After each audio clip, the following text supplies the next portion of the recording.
हरे कृष्णा। ब्रह्मवत पुराण में देवशनि एकादशी के विशेष महात्म्य का वर्णन किया गया है।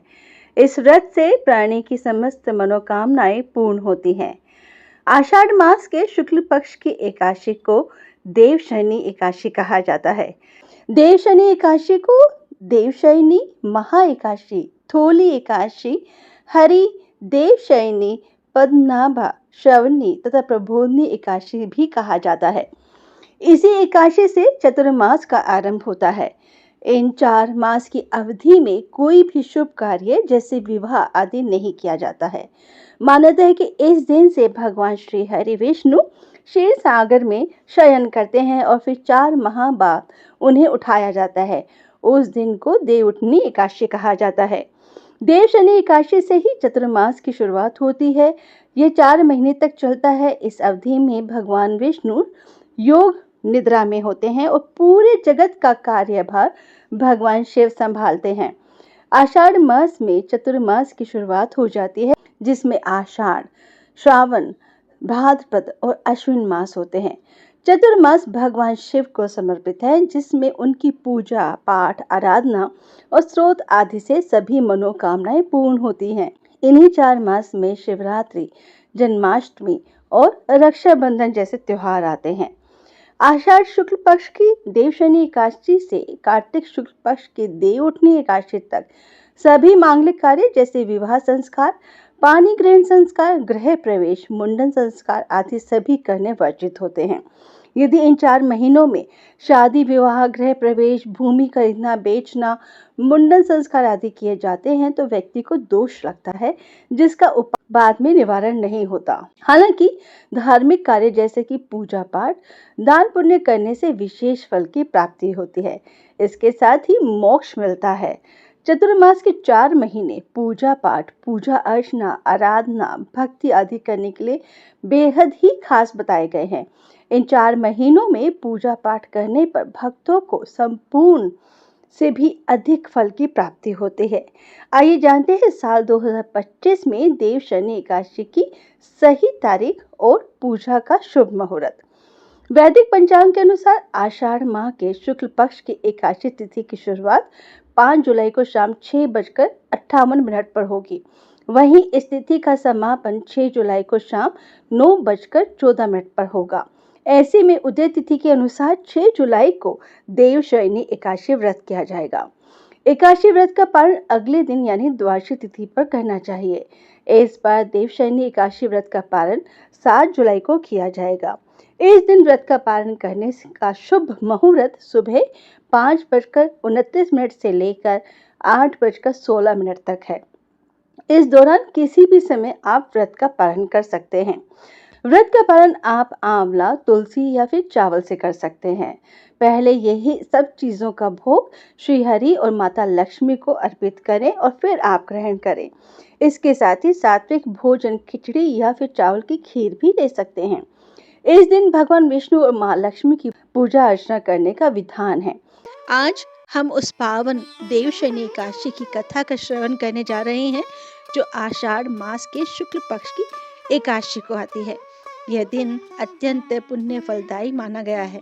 इस दिन भगवान विष्णु योग निद्रा में क्षीर सागर में शयन करते हैं और इसी कारण इसे हरिशयनी या देवशनि एकादशी कहा जाता है। इसी दिन से भगवान विष्णु योग निद्रा में चले जाते हैं।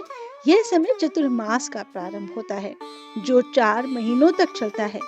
इस दिन से भगवान विष्णु क्षीर सागर में तथा भागवत पुराण के हिसाब से पाताल लोक में शयन करते हैं और फिर कार्तिक शुक्ल एकादशी, प्रबोधनी एकादशी जिसे देवउठनी एकादशी भी कहा जाता है, उस दिन को जागते हैं। इन 4 महीनों को देवताओं का विश्राम काल कहा जाता है। इस दौरान विवाह, गृह प्रवेश, यज्ञ आदि मांगलिक कार्य करना वर्जित होता है। देवशनि एकादशी व्रत कथा का शास्त्रों में विशेष महत्व बताया गया है। इस व्रत की कथा सुनने व पढ़ने मात्र से व्यक्ति को सभी पापों से मुक्ति मिल जाती है।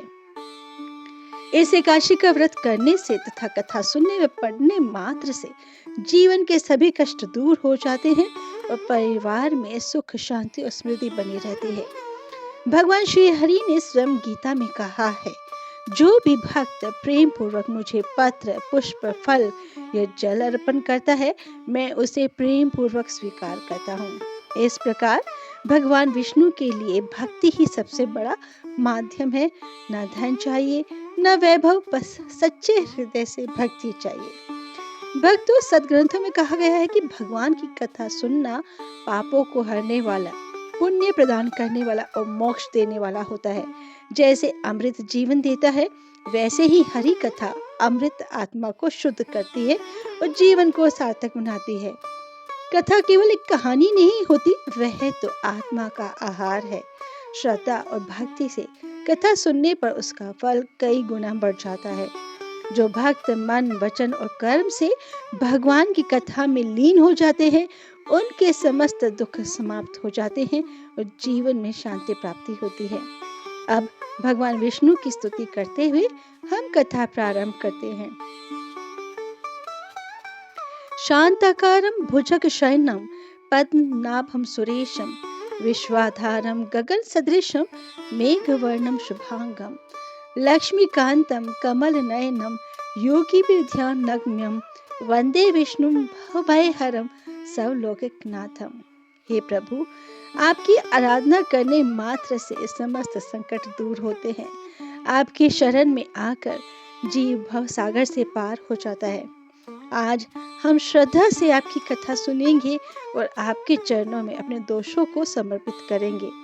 आइए अब श्रवण करें वह पावन कथा जो स्वयं धर्मराज युधिष्ठिर ने भगवान श्री कृष्ण से सुनी थी। देव शनि एकादशी की व्रत कथा। धर्मराज युधिष्ठिर ने कहा, हे केशव, आषाढ़ शुक्ल एकादशी का क्या नाम है? इस व्रत के करने की विधि क्या है और किस देवता का पूजन किया जाता है?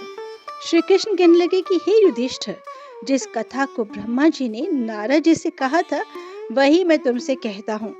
एक समय नारद जी ने ब्रह्मा जी से यही प्रश्न किया था। तो ब्रह्मा जी ने उत्तर दिया कि हे नारद, तुमने कलियुग जीवों के उद्धार के लिए बहुत उत्तम प्रश्न किया है, क्योंकि देव शनि एकादशी का व्रत सब व्रतों में उत्तम है। इस व्रत से समस्त पाप नष्ट हो जाते हैं और जो मनुष्य इस व्रत को नहीं करते वे नरकगामी होते हैं। इस व्रत के करने से भगवान विष्णु प्रसन्न होते हैं। इस एकादशी का नाम पद्मा है। अब मैं तुमसे एक पौराणिक कथा कहता हूँ, तुम मन लगाकर सुनो। सूर्यवंश में मांधाता नाम का एक चक्रवर्ती राजा हुआ, जो सत्यवादी और महान प्रतापी था। वह अपनी प्रजा का पुत्र की भांति पालन किया करता था। उसकी सारी प्रजा धन धान्य से भरपूर और सुखी थी। उसके राज्य में कभी अकाल नहीं पड़ता था। एक समय उस राजा के राज्य में 3 वर्ष तक वर्षा नहीं हुई और अकाल पड़ गया। प्रजा अन्न की कमी के कारण अत्यंत दुखी हो गई। अन्न के न होने से राज्य में यज्ञ आदि भी बंद हो गए। एक दिन प्रजा राजा के पास आकर कहने लगी कि हे राजा, सारी प्रजा त्राही त्राही पुकार रही है, क्योंकि समस्त विश्व की सृष्टि का कारण वर्षा है। वर्षा के अभाव से अकाल पड़ गया है और अकाल से प्रजा मर रही है। इसलिए हे राजन, कोई ऐसा उपाय बताओ जिससे प्रजा का कष्ट दूर हो।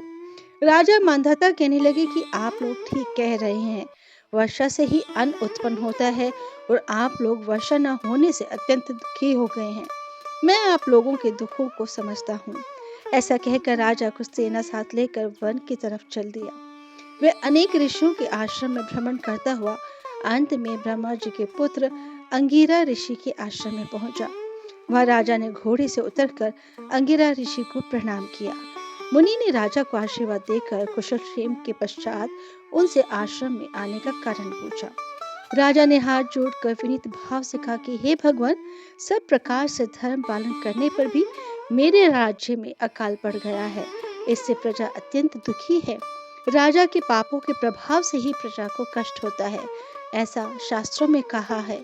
जब मैं धर्म अनुसार राज्य करता हूँ तो मेरे राज्य में अकाल कैसे पड़ गया, इसके कारण का पता मुझको अभी तक नहीं चल सका। अब मैं आपके पास इसी संदेह को निवृत्त कराने के लिए आया हूँ। कृपा करके मेरे इस संदेह को दूर कीजिए, साथ ही प्रजा के कष्ट को दूर करने का कोई उपाय बताइए। इतनी बात सुनकर ऋषि कहने लगे कि हे राजन, यह सतयुग सब युगों में उत्तम है। इसमें धर्म का चारों चरण सम्मिलित हैं, अर्थात इस युग में धर्म की सबसे अधिक उन्नति है। लोग ब्रह्म की उपासना करते हैं और केवल ब्राह्मणों को ही वेद पढ़ने का अधिकार है। ब्राह्मण ही तपस्या करने का अधिकार रख सकते हैं, परंतु आपके राज्य में एक शूद्र तपस्या कर रहा है। इसी दोष के कारण आपके राज्य में वर्षा नहीं हो रही है। इसलिए यदि आप प्रजा का पालन करना चाहते हो तो उस शूद्र का वध कर दो। इस पर राजा कहने लगे कि महाराज, मैं उस निरपराध तपस्या करने वाले शूद्र को किस तरह मार सकता हूँ? आप इस दोष से छूटने का कोई दूसरा उपाय बताइए।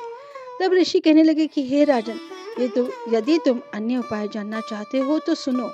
आषाढ़ मास के शुक्ल पक्ष की पद्मा नाम की एकादशी का विधि पूर्वक व्रत करो। व्रत के प्रभाव से तुम्हारे राज्य में वर्षा होगी और प्रजा सुख प्राप्त करेगी, क्योंकि इस एकादशी का व्रत सब सिद्धियों को देने वाला है और समस्त उपद्रवों को नाश करने वाला है। इस एकादशी का व्रत तुम प्रजा, सेवक तथा मंत्रियों सहित करो। मुनि के इस वचन को सुनकर राजा अपने नगर को वापस आया और उसने विधि पूर्वक पद्मा एकादशी का व्रत किया। उस व्रत के प्रभाव से वर्षा हुई और प्रजा को सुख पहुंचा।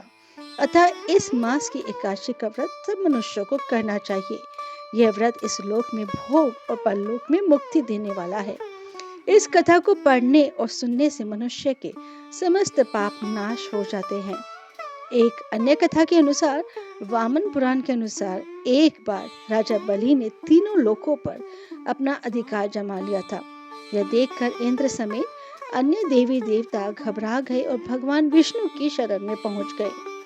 देवताओं को परेशान देखकर भगवान विष्णु ने वामन अवतार धारण किया और राजा बलि से भिक्षा मांगने पहुंच गए। राजा बलि ने वामन देवता से कहा कि जो मांगना चाहते हैं मांग लीजिए।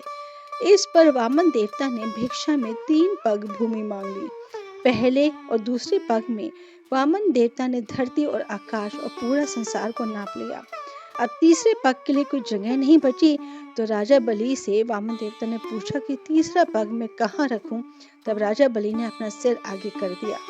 भगवान विष्णु राजा बलि को देखकर काफी प्रसन्न हुए और उनसे वरदान मांगने को कहा।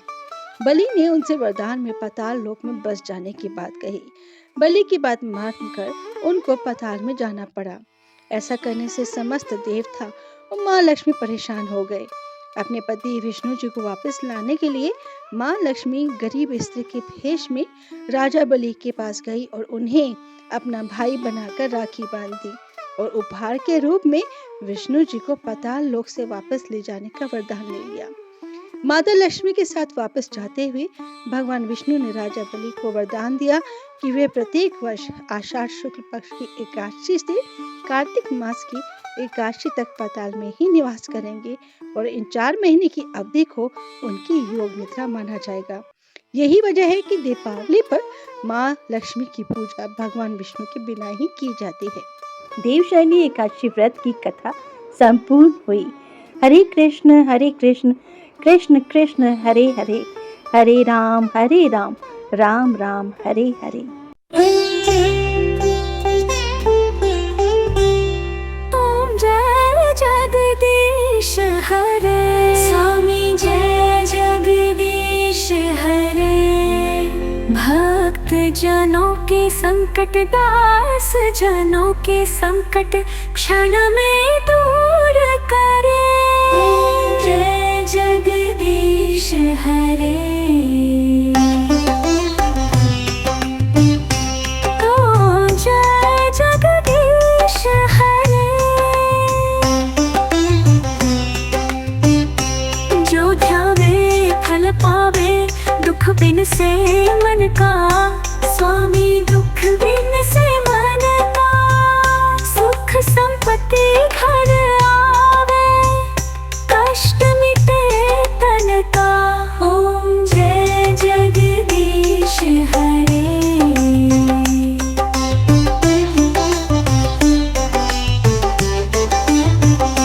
जो ध्यावे फल पावे, दुख बिन से मन का, स्वामी दुख बिन से मन का।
सेवा। ओम जय जगदीश हरे, ओम जय जगदीश हरे, स्वामी जय जगदीश हरे। दोस्तों, अगर आपको ये वीडियो पसंद आई है तो प्लीज़ आप इसे लाइक और शेयर अवश्य कीजिएगा, और अगर इस चैनल पर नए हैं तो हमारे भक्ति सागर चैनल को सब्सक्राइब करना ना भूलें। जय श्री राधे राधे।